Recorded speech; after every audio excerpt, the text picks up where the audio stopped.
It's time for another Dice Tower review with the Chief, Bart Brunsheen. This is the Chief from the Dice Tower. I'm wearing me a black cowboy hat. Tom likes to wear his hats, but Tom, some of your hats are a little goofy. Now that being said, some of you are going to think this is goofy, but I happen to think it makes me look kind of cool. I don't wear it too often. I got it for a wedding. I was a groomsman. Whole country western thing. Happens in Kansas every once in a while. So, but I actually do kind of like it. So, there you go. But besides the hat, we're going to talk about a game that some of you may find offensive. Nuclear combat toe-to-toe with the Rooskies. It's a victory point game. Toe-to-toe nuclear combat with the Rooskies. I had to make sure I got that right. You know what that comes from, Dr. Strangelove.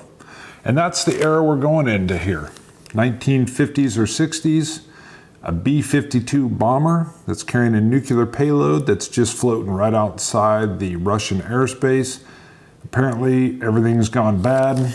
Slim Pickens, all right, has just had to get his orders to go ahead and fly into Russian space and drop the bomb. That's what you're going to be doing here. We're going to go in and take a closer look. And you're going to see it is a solitaire game. There's several little like missions you can go on to that range from easy to very difficult, like nuke bombing Moscow. Yeah, all right. So, but although it's not comedic, they do kind of reference, obviously, even with the title, Dr. Strangelove. And it is an interesting aspect of, of kind of thinking of what these guys had to do. So we'll get into that in the wrap up. So let's go ahead and just take a quick look. All right, you're looking at a close-up of the board. This is basically an 8.5 by 11 sheet of kind of very light cardstock. It does have a fold mark in the middle, so nothing chipped off or anything. Some people have been complaining when you punch out your tokens, which I'll show you, you get like these little toenail clipping things that kind of fall off. Now, Victory Point Games is not, it's not Fantasy Flight, and I know that, and most war gamers I talk to know that. So I didn't expect to get, this super produced product. Matter of fact, I think the game cost me just under $10. But you'll notice even as we're here, some of these counters, see if you can kind of see. If I can get a focus. I mean, they look good. I have no problem with it. The cuts, as you can see on the back side, are a little bit odd now and then. But I want you to just know that going in. So to me, I knew exactly what I was getting, and this is what it is. But you'll always hear a little chatter about that. Now, the board covers everything you need to know. You got fuel. You're spending fuel as you're moving through certain zones. Here I've laid out the mission. It's the easiest mission I'm going to be doing.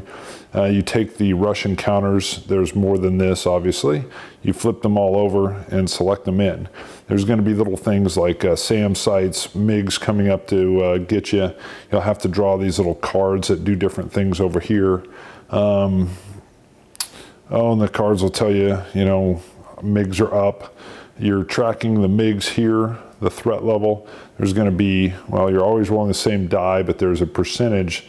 They're going to be less likely to do damage, but as the threat gets higher and higher, they're going to do more and more damage to your plane. The SAM site's a little bit different as it moves up. The actual die number, you're rolling a 6-sided die, and their chance to hit you gets greater and greater. You're tracking the amount of damage you take on your airplane. Obviously you crash if you hit to 0. The very same track, you're tracking your victory points. Got a little Slim Pickens hat. So I get on the 25 side. So you're going to want to get a ton of victory points. That's how you're going to win, obviously, victory points, but you're actually tracking, like, if you get 20, you did barely okay. 25 marginal, and then it moves into excellent. So there's these ranges you move through. And you can do a campaign game where you move through each one of these combat tracks. Here's an attack going into Moscow. So here you're coming all the way into, I can't read it, but you're hitting multiple secondary, primary targets some cards will have little tertiary targets that come up. But they even had one little tongue-in-cheek deal, if I can get it in thread here. Well, sorry, that's the MiG. So you'll get stuff that tells you MiGs are updating. But here you spot a black Volga. It's the Soviet Premier. You may drop one bomb on this target of opportunity and you get 2 extra victory points. So some of the cards are very serious. You're going to up the MiG threat level. You're going to have tertiary or target of opportunity targets that'll pop up. Generally, these cards are bad for you. You also have altitude. When you're at altitude, there's less of a chance of you being hit by SAMs that are coming up. But if you do get hit by something, you take an extra amount of damage. It's that high altitude. You can come down like in Dr. Zhivago and do a nape of the earth flying along, and it's going to help you avoid certain threats. And sometimes you're even going to want to drop altitude to avoid certain bad outcomes. You can re-roll dice. You get 2 elements of chaff that you chaff that you throw out when a SAM comes up, or you can shoot out a bunch of flares, and I'm sorry my focus isn't picking this up. You can shoot out flares when a MiG hits you. Now the rules say that it requires a dice. They add this tiny dice, but I actually found it cute. From what I read on the site, some people, this made them mad. So, but the rules tell you, hey, bring a die. Most people I know that would play this kind of game would have a die in the first place, but that's all right. A little quick start guide, so runs you through your turn order, which is really nice. I mean, you can see it's real simple. Your altitude, flight phase. You can up or down if you've got the ability to still change your altitude. Costs you a fuel. Defense phase, which is just whatever the targets, which are the little circles, you'll flip them over. When you flip them over, like this is a SAM site, and it has a little deal that tells you it's not going to do any more damage to you or not. Some will do more damage, some will do less. Some of them will tell you, like this one, to grab a card. Then you're just going to get a card, and you'll resolve that at the end of the phase. Or the event card phase, and then the nuclear bomb phase, which is if you're in a target area, you're going to roll a dice, and you're going to basically see you hit the target, but you're rolling to see how much maximization of damage you do.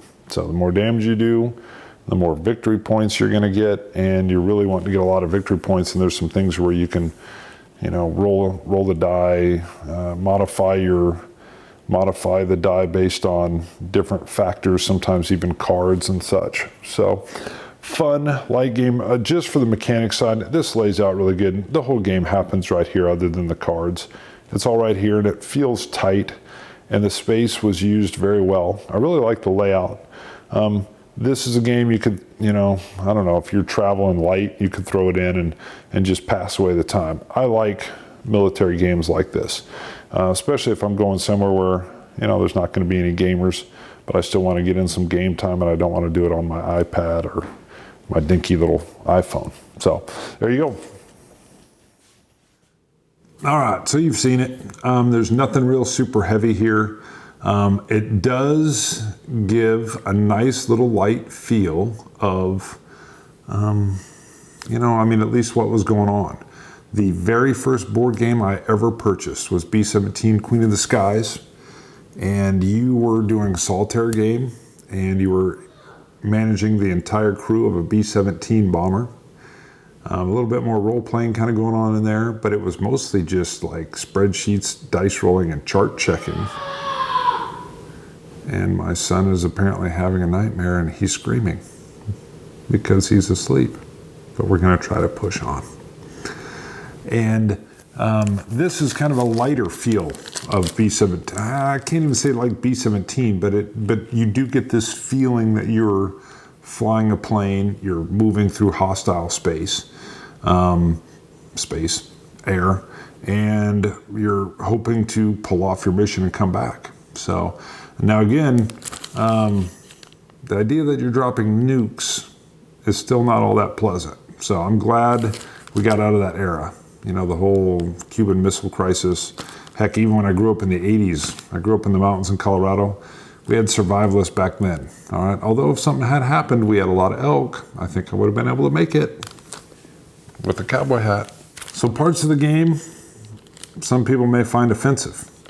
And they don't really steer away from that. It is what it is. It is a piece of history. What makes me laugh is it reminds me back of the crazy general in Dr. Strangelove, I can't remember his name, that launches, sends out the order to all the planes to attack Russia in the first place. And one of the funniest lines is when he talks about how fluoridation is a communist plot to kill off basically the Americans. And every time I see that, and I think how fluoridation is still an issue, even here in Kansas, in Wichita, there was a big fight over whether or not we should have fluoride in the water. So, I wanted to yell out, it's a communist plot. But people were ready to go toe-to-toe nuclear warfare over fluoridation as well. So, take it for what it is. For those that like wargaming, solitaire play, I don't do a lot of solitaire stuff. This is a fun, light, heavy-themed game that'll teach you a little bit of something about what the B-52 guys were pushing through and training to possibly have to do. So it's a Chief Dice Tower. It's just a game. See you guys. Bye.